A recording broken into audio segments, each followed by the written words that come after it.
It is of importance that you realize that today something new is happening.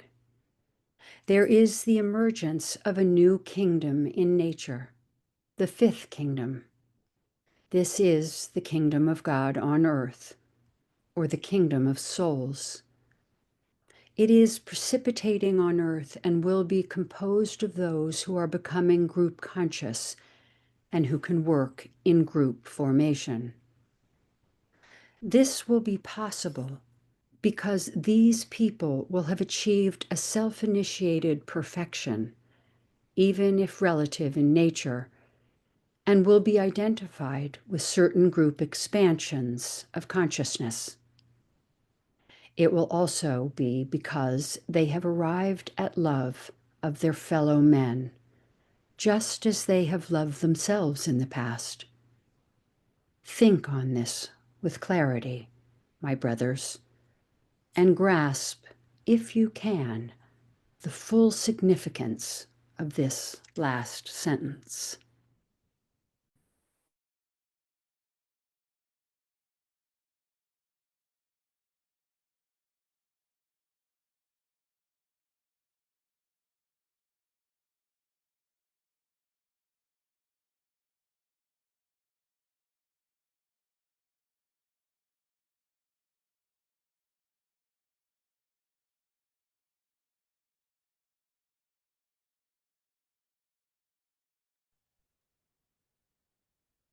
Group initiation, made possible by the self-initiated effort of individual disciples, following out the injunctions of the Christ and leading to a complete subordination of the personality and of the unit to group interest and group good. Group endeavor, carried forward as a group, to love all beings and to apprehend and understand the true significance of the Aquarian technique of group love and work.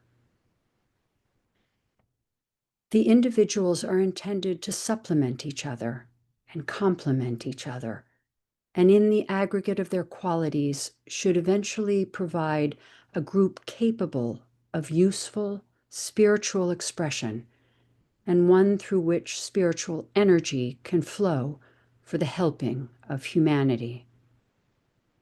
The work to be done is on the mental plane. The spheres of service of individual disciples remain the same as before, but to their differing fields of individual endeavor, there will be added a group activity and life, which will become more clear as time elapses.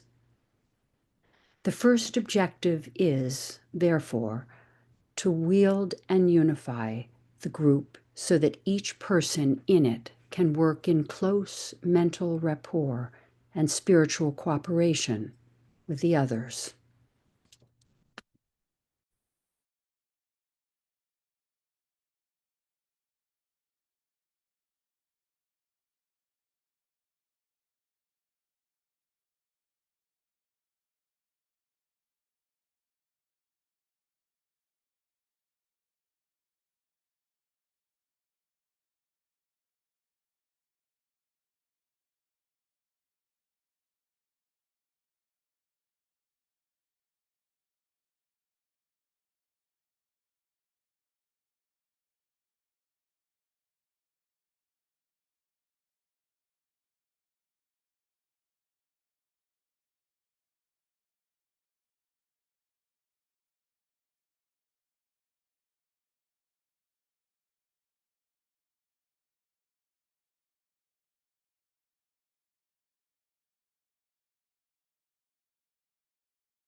We know that an ashram is a place of quietly confident, regulated effort, The plan and the immediate service activity are known, and disciples and initiates, each aware of his task and equipment, proceed to carry out the phase of the one work which is theirs. Each senses its relationship to the phases of the work undertaken by his group brothers. It is in learning to see the picture whole, as the master ever sees it, that confidence and security are developed.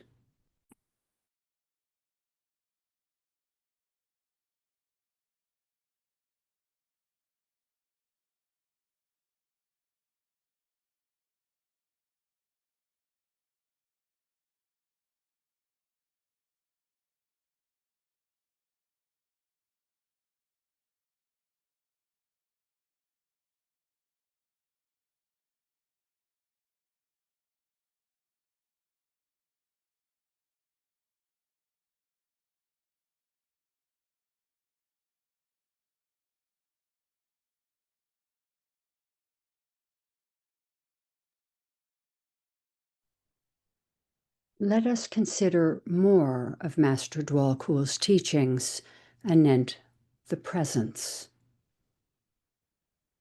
The technique of the presence. By means of this technique, the soul assumes control of the integrated personality and of its relations, horizontal and vertical. This technique involves the unfolding of the flower of the intuition, dispelling illusion, revealing the angel, indicating the presence, and opening up to the disciple the world of ideas and the door of the higher initiations. Through the disciple's grasp and application of these divine ideas or seed thoughts, he becomes an initiate, and the third initiation becomes possible as an immediate goal. The intuition is the applied power of transfiguration. This technique is related to the little-known yoga called Agni Yoga, or the yoga of fire.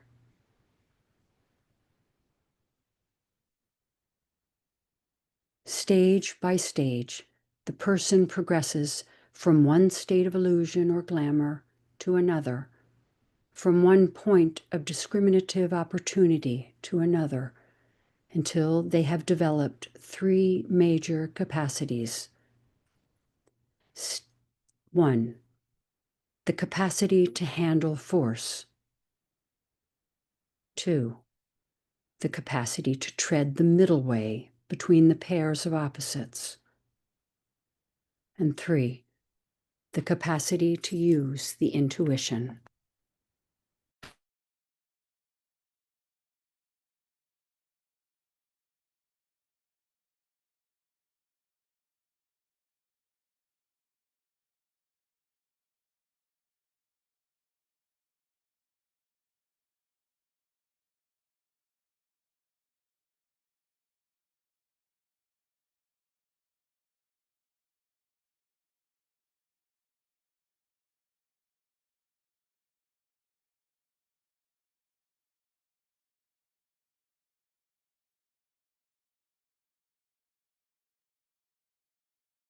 These capacities are developed by resolving the pairs of opposites on the physical, astral, and lower mental planes.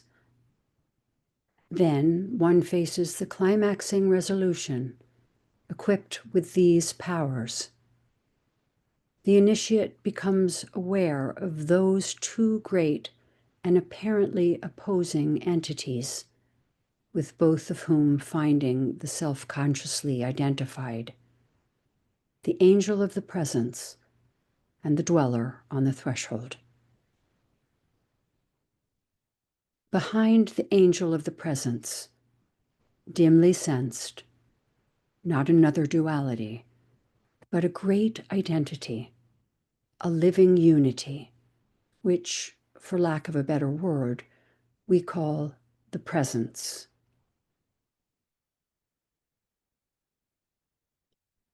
You must bear in mind that none of these three stages are, in reality, divided off from each other by clear lines of demarcation, nor do they follow each other in a clear sequence.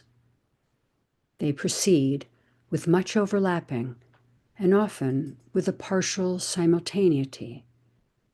It is only when the disciple faces certain initiations that they awaken to the fact of these distinctions.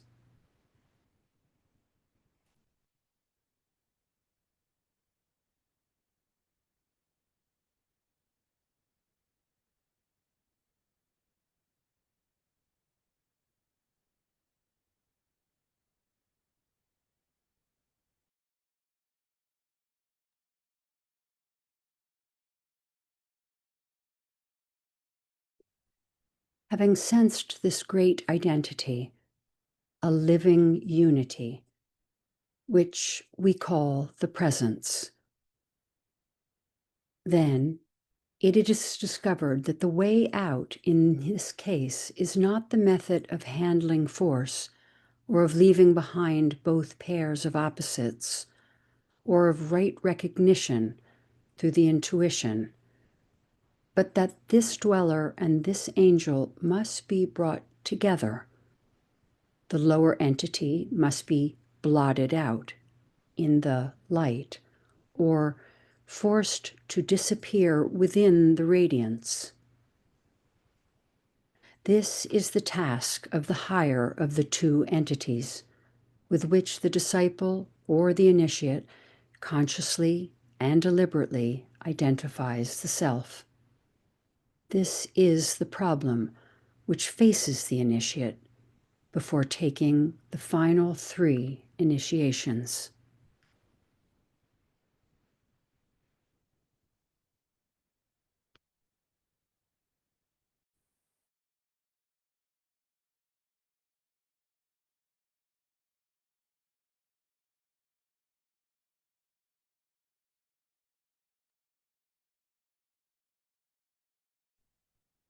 Initiation, veil lifted, or goal, and the revelation given. First, birth, the technique of indifference, to be silent. The veil lifted is the partial veil of Maya, the goal, inspiration, the applied power of transmission. Recognition of the soul as the true identity. In the first initiation, the disciple demonstrates that he has resolved the dualities of the physical plane and can rightly impose etheric energy, the higher of the two, upon physical energy. The second initiation, baptism, the technique of light, to dare. The veil lifted is glamour, and the goal, illumination, the applied power of transformation. And the revelation given is understanding of the path of purification and service. In the second initiation, the initiate demonstrates that she can choose between the pairs of opposites and proceed with decision upon the middle way. The third initiation is transfiguration, the technique of the presence, to know. The veil lifted is illusion, and the goal, intuition, the applied power of transfiguration. The revelation given is the revelation of the spiritual triad, which is the true self. In the third initiation, the initiate can employ the intuition for the right perception of truth. And in that initiation, the initiate catches the first real glimpse of the dweller on the threshold and the angel of the presence. The fourth initiation is renunciation, to will. And the veil lifted is actually Maya fully lifted. The adept is the goal. And the revelation given is the realization of monadic life, spirit, as ultimate reality. In the fourth initiation, the initiate demonstrates the ability to produce complete at-one-ment between the higher and lower aspect of the soul in manifestation, and sees the dweller on the threshold merge into the angel of the presence.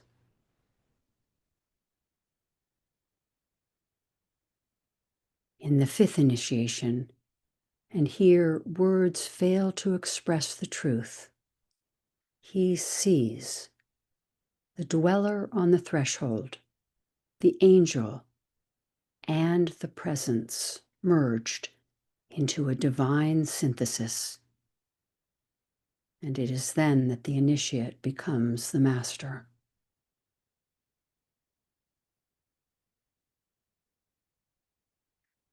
How do we begin to prepare to address illusion, and as a group, begin to use the technique of the presence? Master Dwal Kul provides us with a few definitions of illusion in Glamour, a World Problem, on pages 5 to 6, and in The Rays and the Initiations, page 349. There it says, illusion is the result of the thought form making capacity of the mind, and is that which has to be dissipated by the light of the soul. And illusion is the product of the higher mind, glamour of the astral nature, and Maya of the physical. And illusion is the seed of wrong mental attitudes, of false impressions, interpretations, and of erroneous conclusions. Let us contemplate these in relation to the group glamour of intolerance and the group glamour of national pride and group self-satisfaction, and any illusion created in all its forms.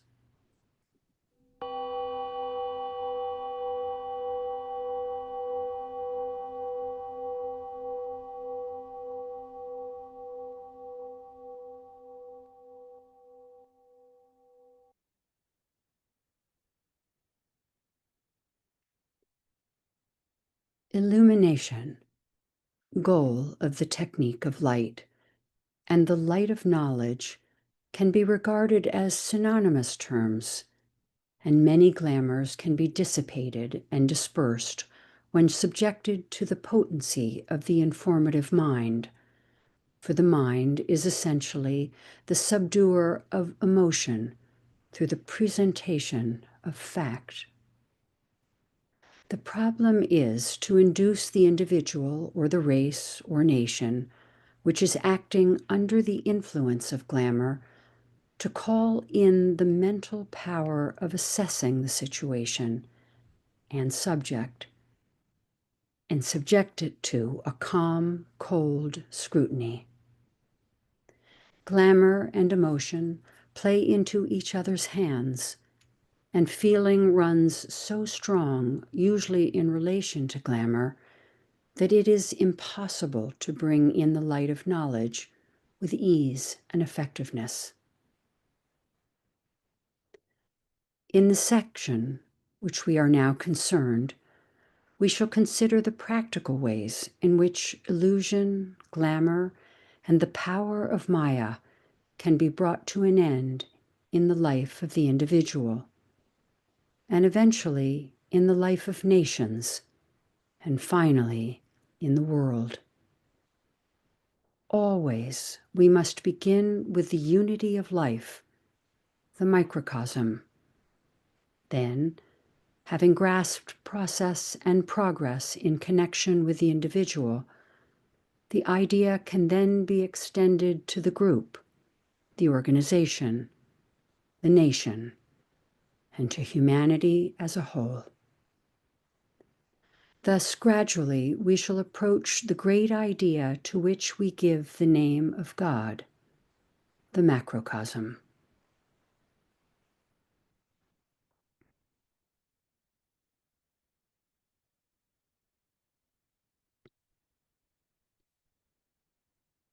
The issues at stake are clear to all right-thinking people. Intolerance and an intense national pride and self-satisfaction can blind men to the facts of the case today. But there are enough people thinking clearly to make the future of right decision more probable than at any previous time in the history of the race. Let us endeavor to understand our part in the group glamour of intolerance and the group glamour of national pride and group self-satisfaction. We will hold silence for 5 minutes as we prepare.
Before we begin, let us align as soul and as a group, and see our group approaching Master Dwal Kul's study.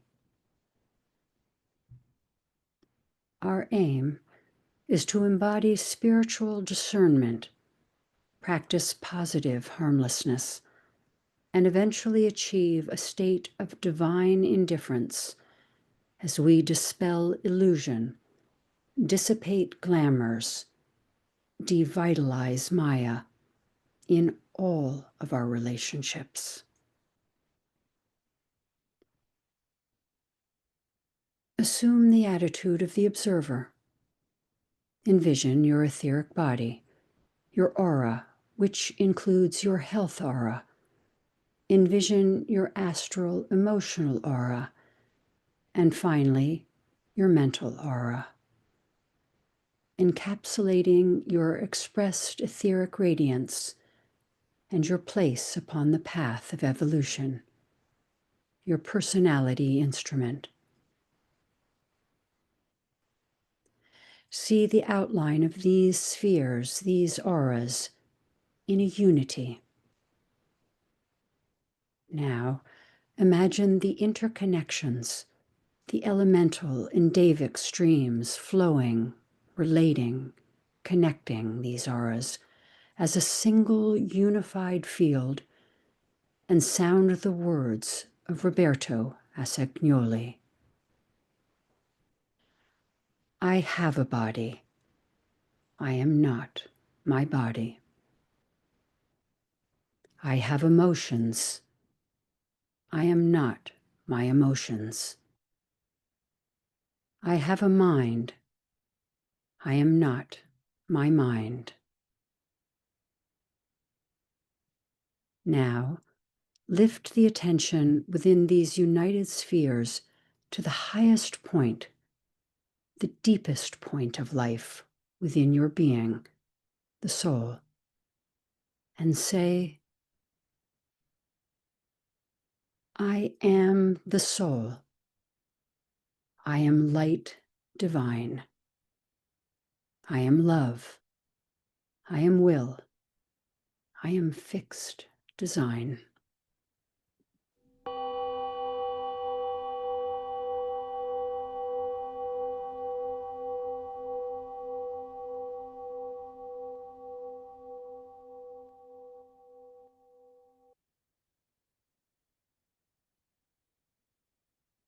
We enter into a beam of directed, focused light, revealing a greater light and illumining the way to the center of the light,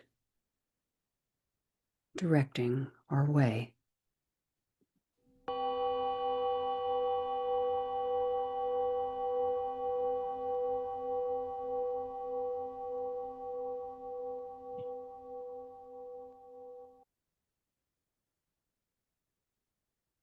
Merging with the group present, those joining subjectively, and our current service groups in the heart, mind, heart in the head, we silently connect into the great web of light.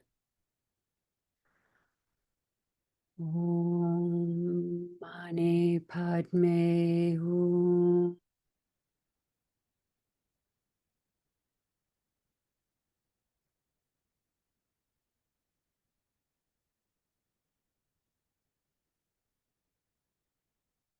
I am one with my group brothers and sisters, and all that I have is theirs.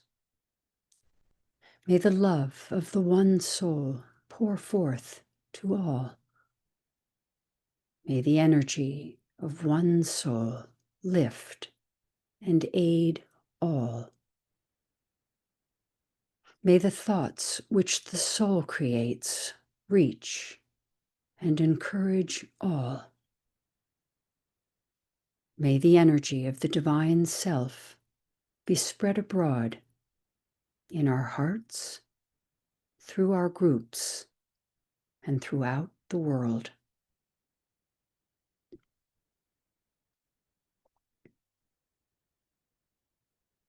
We sound our recognitions.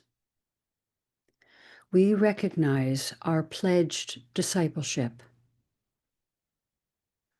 We recognize the equipment we have been given, gratefully rendered. We recognize our achieved alignment. We recognize the soul, the source of love wisdom. We recognize the hierarchy. We align with the plan and with the Christ, mandating the dissipation of glamour through his return in the first 1,000 years of the Aquarian Age, and the work of all initiates and disciples to dissipate the fogs and illusions we have ourselves created. We recognize our part in it. We recognize our duty. We stand. In concert with the greater group that is formed and is forming, becoming this channel for the dissipation or glamour and dispelling of illusion, using the sign of the cross of divinity, let us sound the protective formula. As the soul, we work in light. Touch the forehead. And darkness cannot touch us, touching the center of the chest. We take our stand within the light, touching the left eye. We work, and from that point, we never move, and touch the right eye.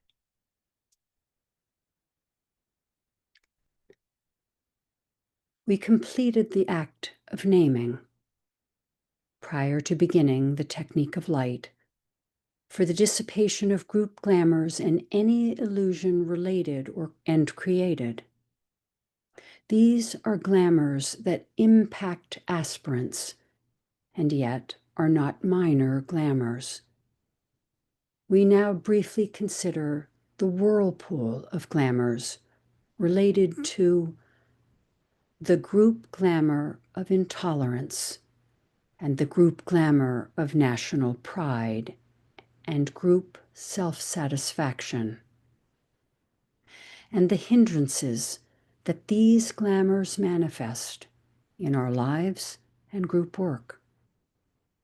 Briefly now, seeing our part in it, naming our part in it, owning our part in it.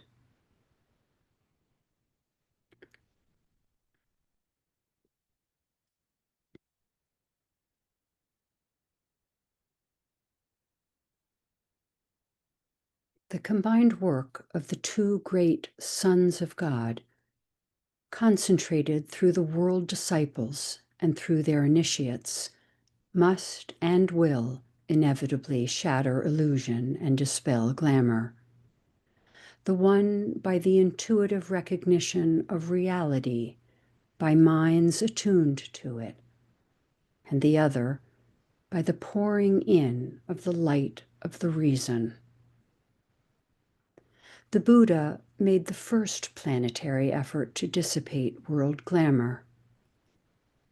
The Christ made the first planetary effort towards the dispelling of illusion. Their work must now be intelligently carried forward by a humanity wise enough to recognize its duty.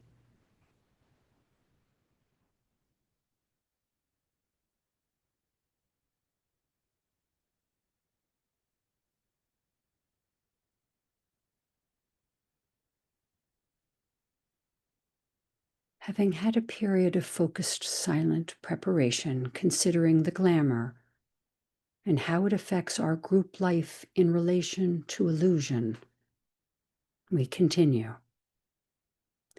With some assurance now that we are able to lift our consciousness out of the lower focus on desire and self-will, personality will. let us align as a group in the spiritual will of the group soul.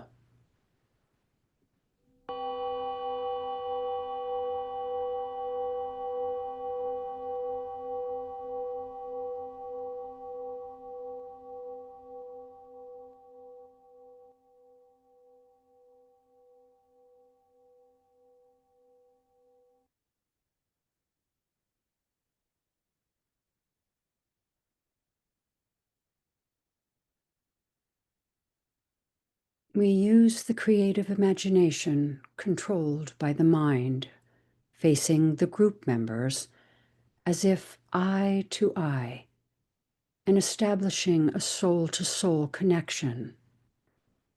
The soul transmitting purity of motive as a clear, transparent, glass-like reflective surface onto the astral field.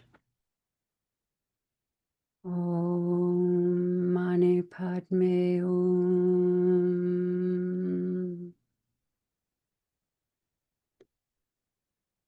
In silence, we withdraw from personal and world affairs and center on the work to be done, setting up a magnetic field of positive, receptive activity in silence.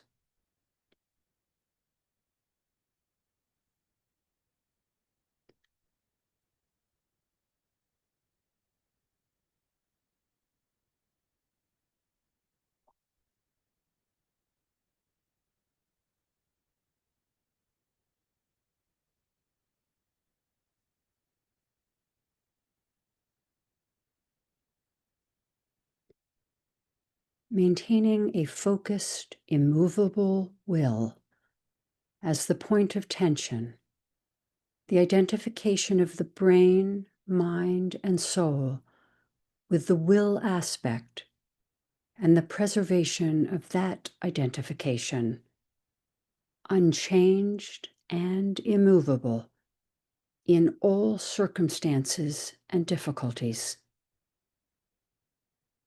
Remembering that the will aspect is contacted only from the mental plane, and only those, therefore, who are working with and through the mind can begin to appropriate this energy. We sound together. A statement to the group made by the soul, the disciple. We stand in the center of the will of God. Naught shall deflect from our will, from God's will. We implement that will by love. We turn towards the field of service. As the triangle divine, we work out that will within the square and serve humanity.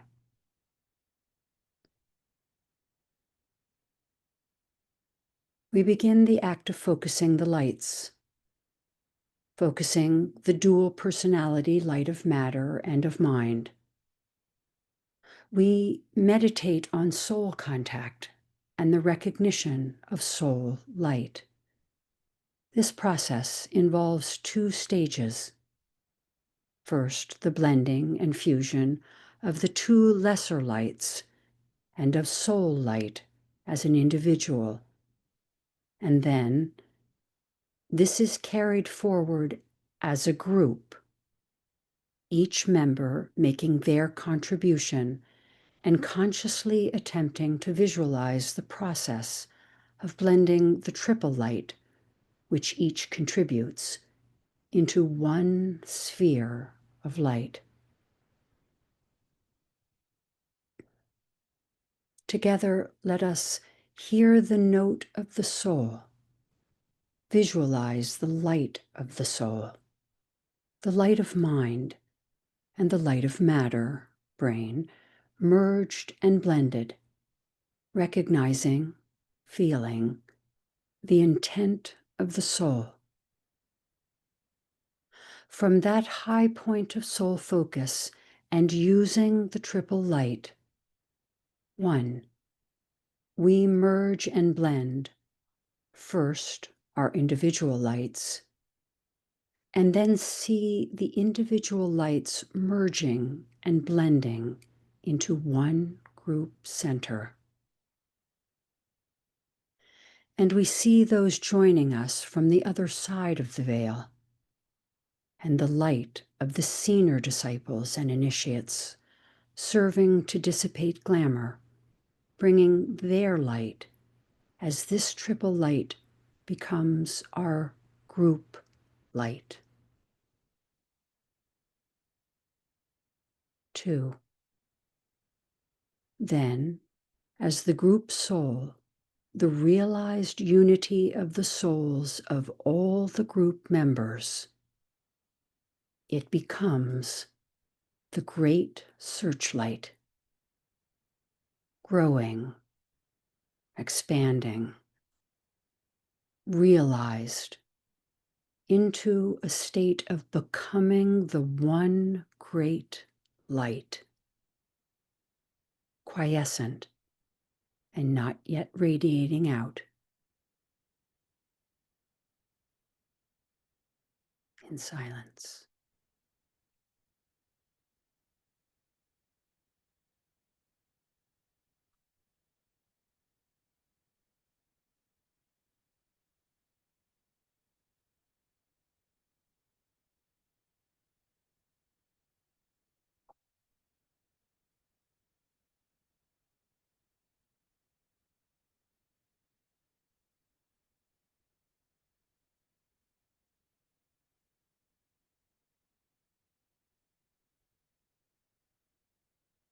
Then we say in unison, at a signal from the guide, the light is one, and in that light shall we see light.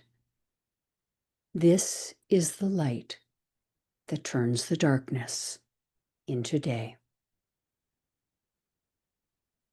Sounding the Om as the group soul on its own plane, sounded forth by the group soul, the realized unity of the souls of all the group members.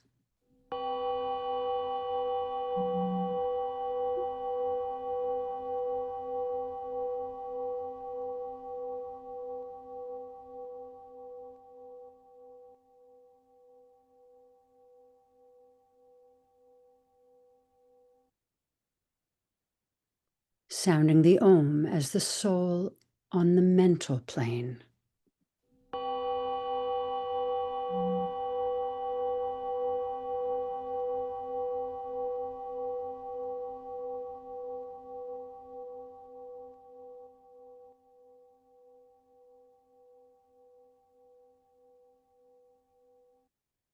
Sounding the Om as the soul on the astral plane, the soul ready to function as light bearer and distributor of light upon the astral plane.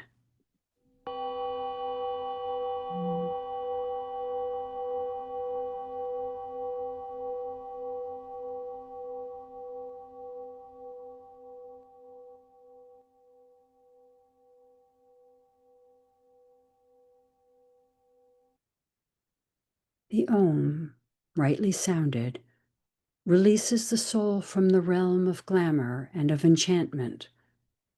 It is the sound of liberation, the great note of resurrection, and of the raising of humanity to the secret place of the Most High, when all other words and sounds have failed.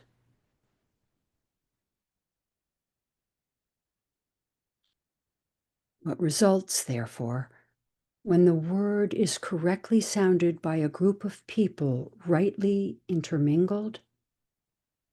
It attracts the attention of certain of the devas or angels, whose work lies with the bodies of men, and enables them to do that work with greater exactitude and make contacts that later will be of use.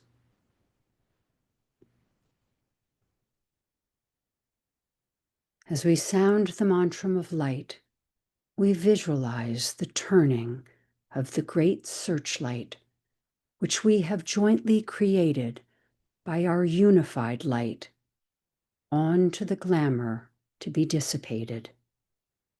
Holding the light steady and realizing mentally the work of dissipation it is intended to do through this act of direction. Radiance we are and power. We stand forever with our hands stretched out, linking the heavens and the earth, the inner world of meaning and the subtle world of glamour. We reach into the light and bring it down to meet the need. We reach into the silent place and bring from thence the gift of understanding. Thus, with the light we work and turn the darkness into day.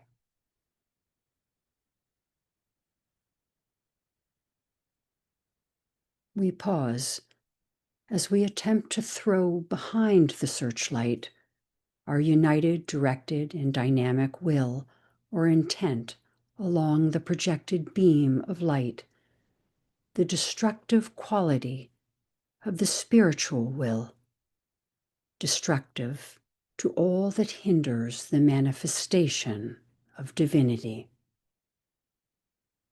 We have attained a united point of tension. We have dedicated both the individual will and the group will to the will of God. This act of will is carried on by each member of the group, silently, with a deep realization that all of us are thus accepted, and that it is the group will which is being silently focused.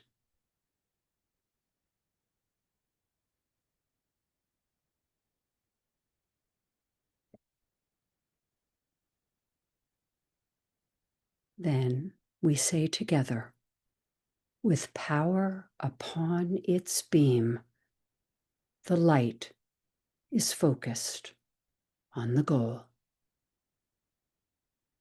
In silence.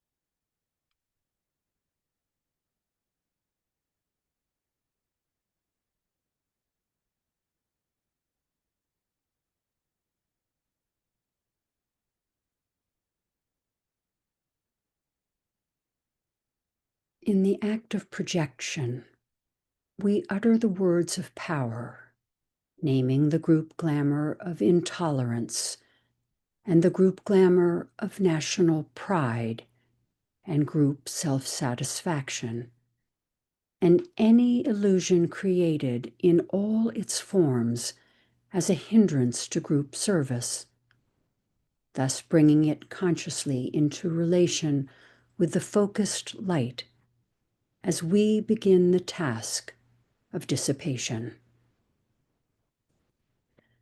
The power of our united light prevents the appearance of group glamour, of intolerance, and the group glamour of national pride and group self-satisfaction, and any illusion created in all its forms.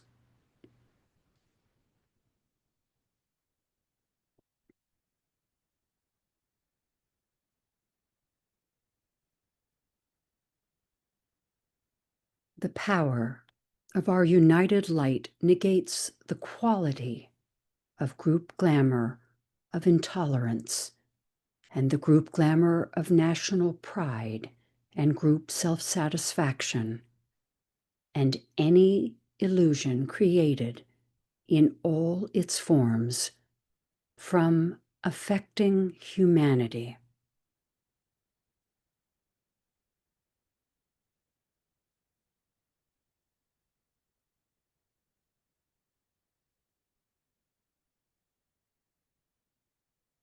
The power of our united light destroys the life behind group glamour of intolerance and the group glamour of national pride and group self-satisfaction, and any illusion created in all its forms.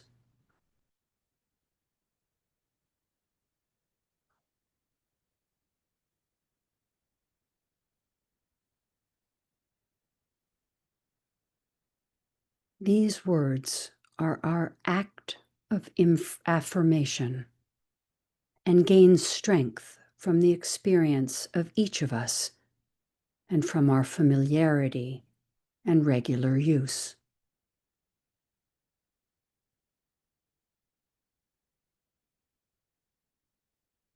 Then comes the act of penetration, an important aspect of the work in which we visualize the gradual dissipation and dispersal of the glamour by the penetration of the light into its darkness.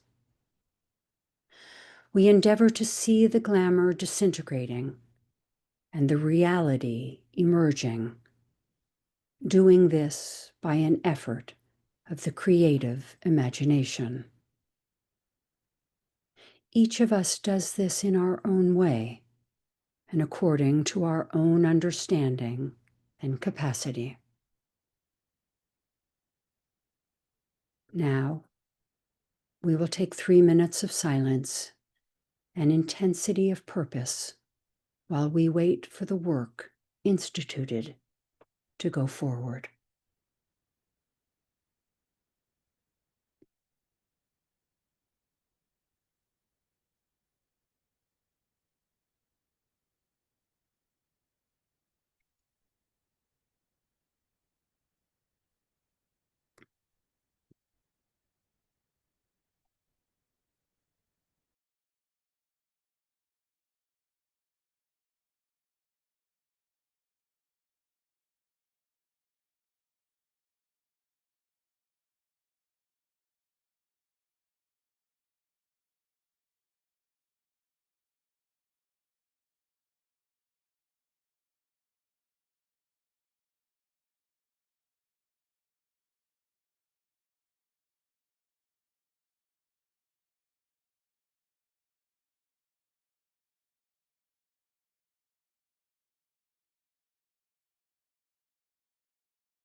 As a group, we withdraw our consciousness from the astral plane and the world of glamour. We refocus attention, first of all, on the mental plane.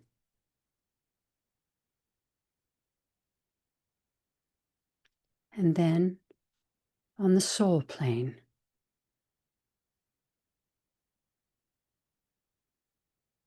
Relinquishing all thought of the glamour, knowing that the work has been successfully carried forward. We reorganize ourselves as a group in relation to the kingdom of souls and to each other. Occultly speaking, the searchlight of the soul is shut off.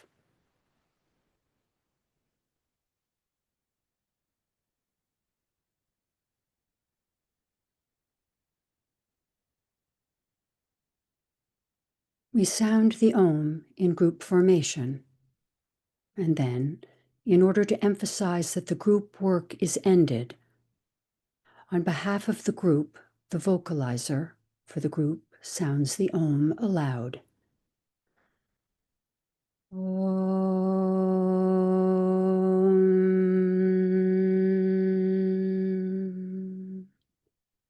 So let it be, and help us in our group life to end all glamour and untruth. Then, in turn, each member unmutes their microphone and sounds the Om and makes the statement. Om.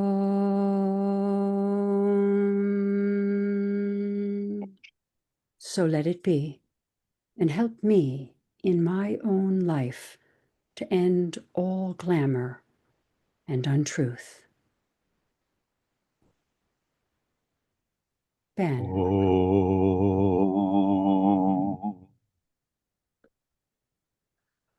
So let it be, and help me in my own life to end all glamour and untruth.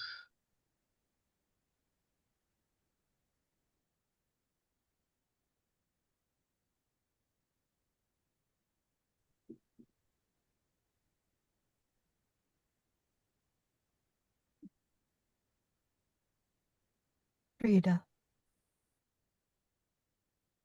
Oh,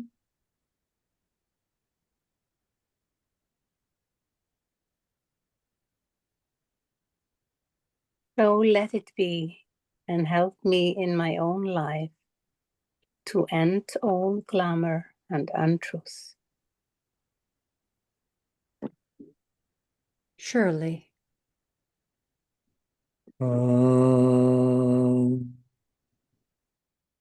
So let it be, and help me in my own life to end all glamour and untruth.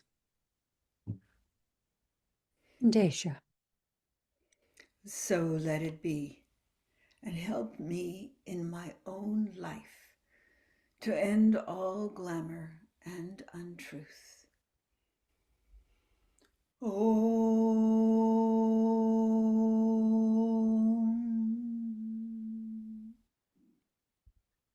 Donna. Om.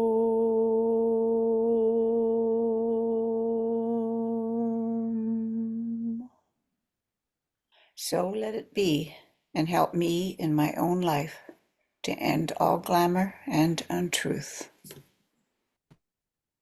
Heike. Oh.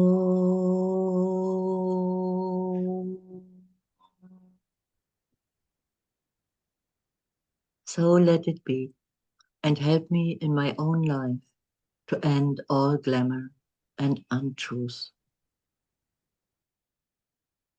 Judy. Oh,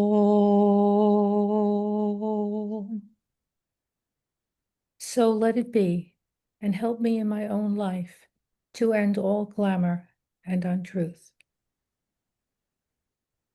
Martha. Oh.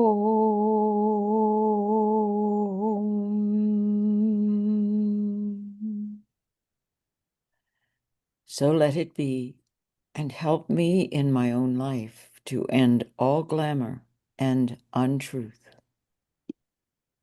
Martine. Oh.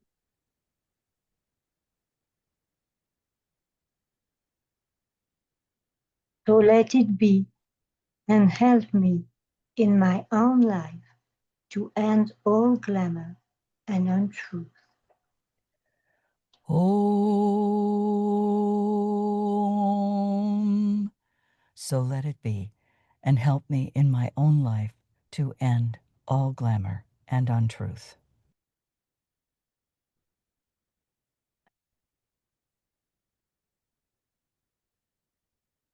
And we close by sounding the mantra of the new group of world servers.